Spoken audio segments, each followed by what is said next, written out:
This one was weird. Okay. This was probably the most interesting Forbidden Door breakage of the entire night. So anyways, let's do this. Is Deonna Purrazzo versus an NWA competitor. NWA signed contract Thunder Rosa. Is she signed with NWA still? Until the end of 2021. She is signed with the NWA. Okay. This is a clear Was that you? That was me. Oh, okay. Is this a clear indication? Obviously, everything's going wrong, so I'm being hyper-aggressively attentive about that. Right. Anyway. Your desk's going to fall apart here in like 3, 2... Stream crashes, everything sets on fire. That's clearly what needs to happen tonight. Anyway. Sounds like Peacock tonight. Oh, my God. Oh, we will most certainly bitch about that later. Anyway, let's talk about number one. This match was great. Oh God, yes. Number Thunder Rosa. Jeez. But number two, of everything that happened between Corgan, Anthem, Dixie, and Impact, they made this work. Yes. Number one, I'll really explain this, but this is how you do business, ladies and gentlemen. So, anyways, after the match, it was a great match. Tell us the details about this match. So Thunder Rosa hit a snap cradle pile driver because she couldn't get that armbar in for a pin. After the match, Mickie James. Are you talking about Deonna Purrazzo put in the... Because you said that Thunder Rosa did it. Oh, no. Deonna Purrazzo retained the Knockouts champion. Yeah, I understand that, but yes. You said that... Oh, I'm sorry. No. Thunder Rosa got hit with the snap cradle pile driver by Deonna Purrazzo. There we go. There we go. Let's talk about what happened afterwards. Mickie James came out. Mickie James invited Deonna... Badass as shit. Deonna Purrazzo said something amazing. Why don't you take a trash bag and get the hell out? I died. And so here's Mickie James in high heel boots, mind you. Mickie James wearing 2-inch high heel boots. She does what was it? It was basically Aleister Black's blackout kick in 2-inch high heels, badass as hell. The crowd lost their mind. I lost my mind. I lost more things in my mind, but... Also, it's official. The invitation was sent out to Perazzo to defend the Knockouts champion at Empower. And if they don't do that, that's not making pro wrestling majestic again. Right. I'm sorry. It's just not. but Deonna Purrazzo, I mean, if she's going to lose the Impact World Champion, Impact Women's Champion at this point, she is going to be losing it at that event. Right. That pretty much is... That or the 73rd anniversary show that happens No. after. It's not going to be the 73rd. It might be at Bound for Glory. Let's talk about Bound for Glory. Where is it going to be? It's going to be in the desert. Guess what? We live in a desert, and it's coming to Vegas. So they announced 4 different outside different companies other than Impact. We're gonna have AEW, and New Japan Pro Wrestling. And I think I saw NWA in there. I could be wrong. No, I think it wasn't ROH. It wasn't ROH. No, I thought it was NWA. No, I thought it was just the 4. I thought it was Impact. I could be New wrong. Japan, AAA, and AEW. I'll have to look at it again. It looks like it's going to be kind of a super card sort of thing for Bound for Glory, which I'm perfectly okay with. We already have tickets to SummerSlam, and trust me, I have insurance on this. I paid additional like $30 for SummerSlam. We're going, so don't even... Our tickets did not get hashtag canceled. This is true. It didn't, or glitched out. So anyways, we are going to be at SummerSlam, but we are also planning on being at Bound for Glory. Absolutely. So yes, Deonna Purrazzo is going to be there. Hopefully, that'll be sweet, and especially with AAA. Hopefully, it'll be sweet. It will be sweet, and especially with the double title match in August before the double title match with the Reina de Reinas champion. Right. That will just add the additional benefit of that. Right. So you never know what's going to happen there. Anyway, let's go on to the main event. All right, so we're not only going to make Impact Wrestling and Slammiversary majestic again, but we're going to make Pro Wrestling majestic again, Impact Wrestling, Peanut Gallery. Let's talk about the opening match. Fire and Flava, Havok and Rosemary. What do you got? How are you going to make this majestic again? Let's talk about the fact that NWA is bringing back the women's tag team champions. They never had a women's tag team champions. They did back in the 70s. No, they did not. They did. They did not. The NWA did, yes. No, they did not. They did. They did not. It actually was transferred to the WWF. Yeah, but it was not. They were. You know what? I'm not going to argue. They were the NWA Women's Tag Team Champions. Nope. They were in existence until like 1979. You really want to at me with this, bruh? Wrong. Actually, I don't know. Today's just been one of those days why where don't I'm you not look it up? having it. And because I'm not going to sit here and bitch about it. You should have had your shit down here. It's upstairs. Well, I don't need to have my shit down here anyways. So anyway, this match, it was exactly where it needed to be on the pre-show. I don't know what you can do. I feel like them bringing back these titles was a mistake. I'm sorry.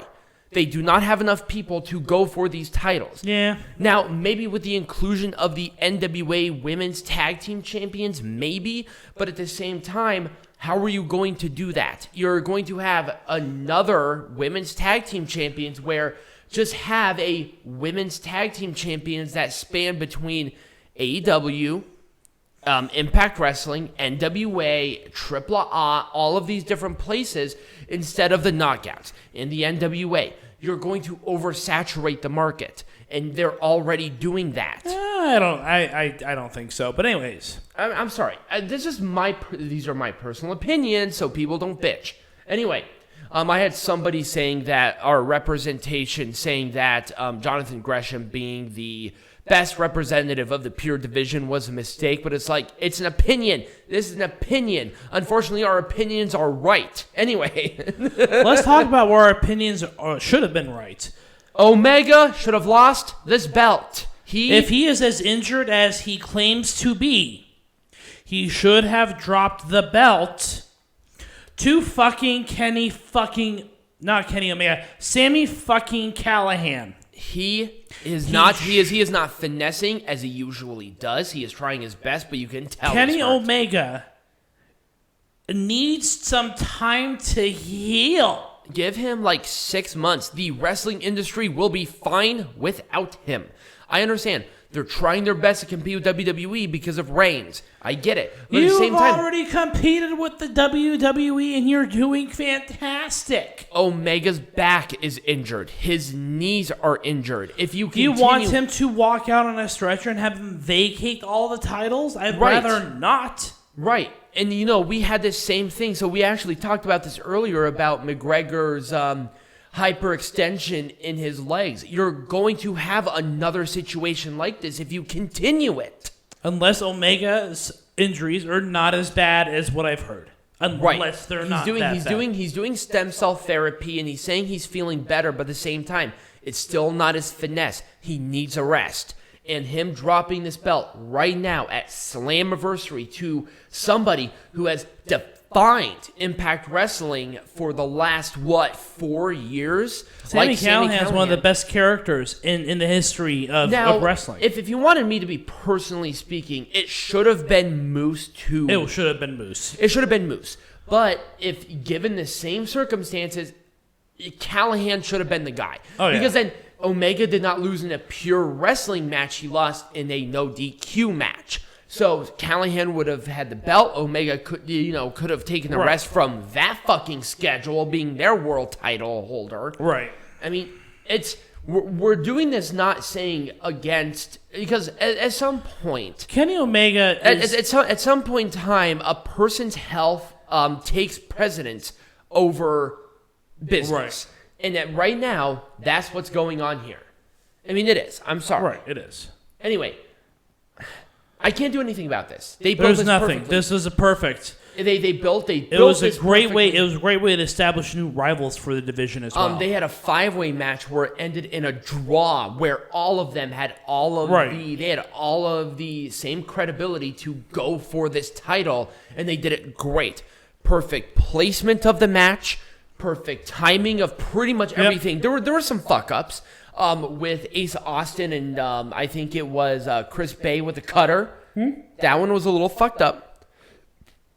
But I'll give some That's obviously just like one itty-bitty mistake in a match that was very good. Everybody looked awesome in this match.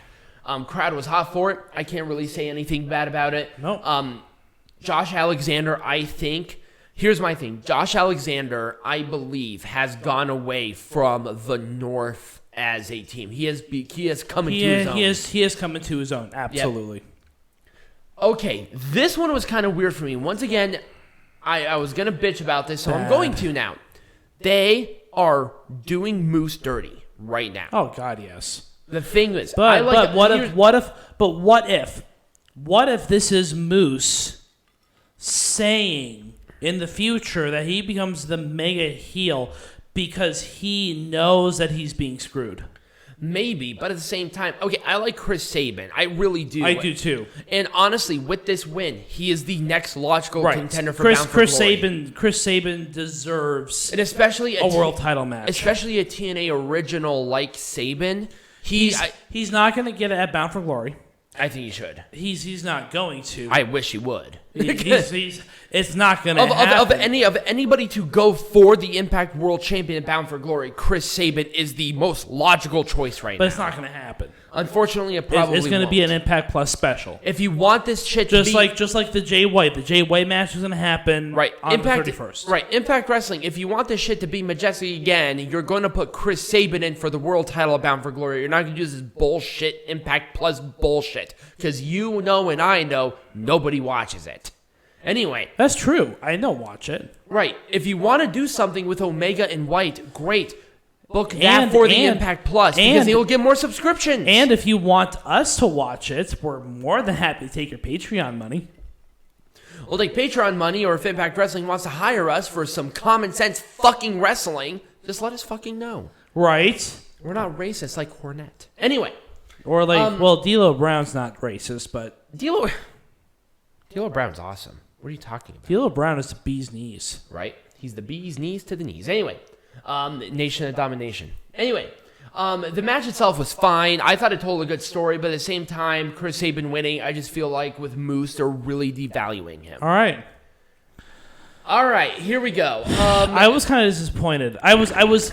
Here's the thing. Let's talk about this in general. I like Thunder Rosa. Don't get me wrong. So number 1, she follows me on Twitter. Number 2, I think she's really hot. Number 3. I think if they maybe had a little more of a teaser, I would have cared, but at the same time, So I will counter that by saying that, yes, that's awesome. Yes, she is yummy as Candyland. Number 3, I'm kind of, I don't know if I'm disappointed by... I'm taking away your wine. I don't know if I'm disappointed by the fact that Tiger Hyde just took away my wine, or if I'm disappointed by the fact that... Did you feel like the debuts were a little underwhelming compared to last year? I will say there is that, because they weren't as obvious. So who did we get for debuts? We got Chelsea Green. Right. We have Aiden English. Yes, Aiden English. So that was the other thing. They had the Drama King, Welcome Back to the King, but it had drama on the top. I'm like, that's Aiden English. Obviously, you have No Way, who was No Way Jose in WWE. That one was cool. I will say a lot of these surprises were more surprising, but at the same time, we kind of know who was going to win. So I feel like the surprises were who cares? I mean, it's kind of a double-edged sword for me. And I think this is a good... Okay, with this one especially, you had Thunder Rosa wrestling the match, but then immediately after, you had Mickie James. Thunder Rosa has never wrestled in this company, ever. Right. This was supposed to be Mickie James. It was. Because Mickie James is a former Knockouts champion. Yep. She's already wrestled here. Thunder Rosa has never been exposed to this audience. And you know why? Oh, they're all the same. No, there is a difference between Impact, AEW, and NWA You know why? Because Mickie James is still under 90-day. I'm aware of this, but she still did appear. She still did a move. Do you think that still combats that? No. No? All right. No, because Mickie James' contract specifically stated that she can make appearances for the company, but she cannot compete.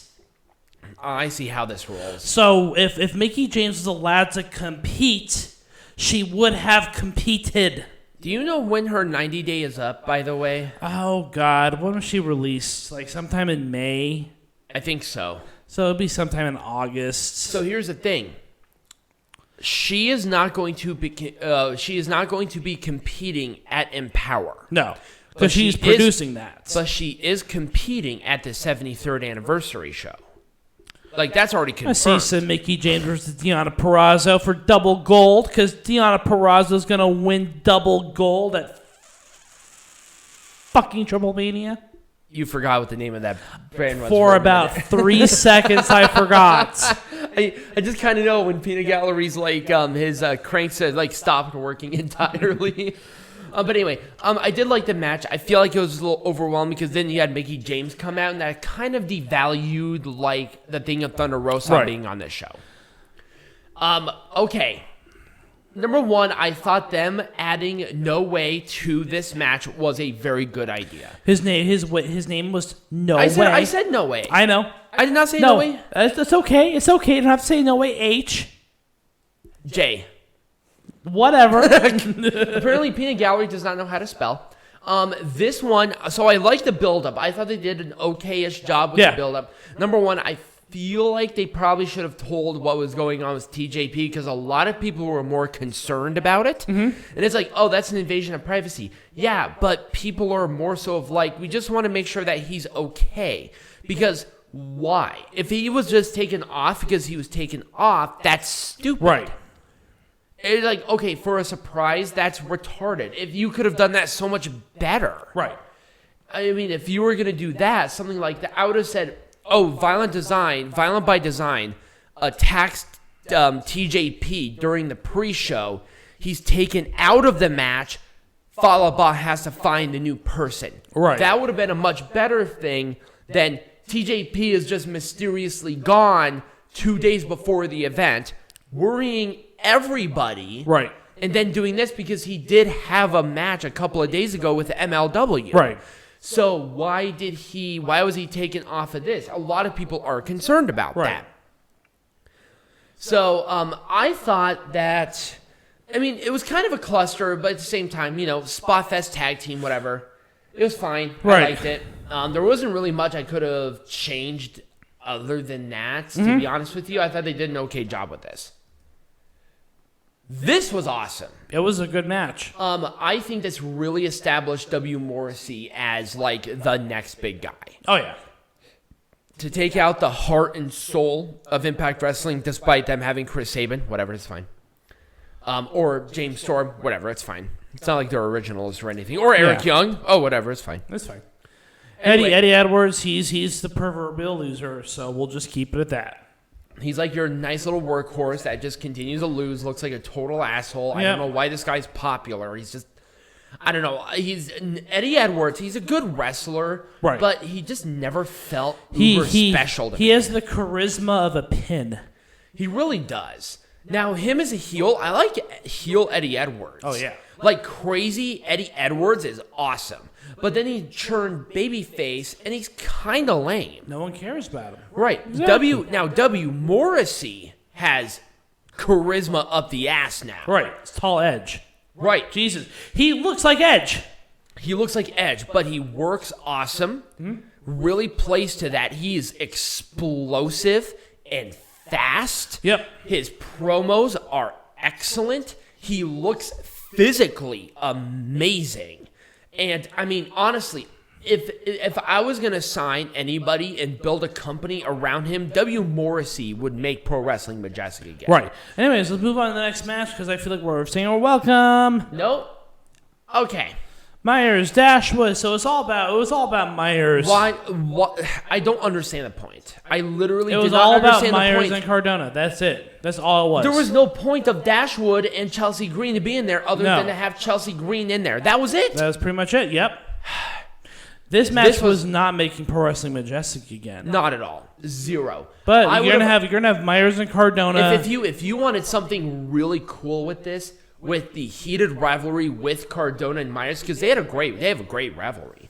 I would have done something cool like Falls Count Anywhere, Hardcore, unsanctioned fight. That's what I would have done. They're saving that for Bound for Glory. So awesome. So I think that's actually it. So that's how you fucking make this shit majestic again. So when we come back, Peanut Gallery, we're gonna have an open-ended discussion about the King of the Mountain match. we are.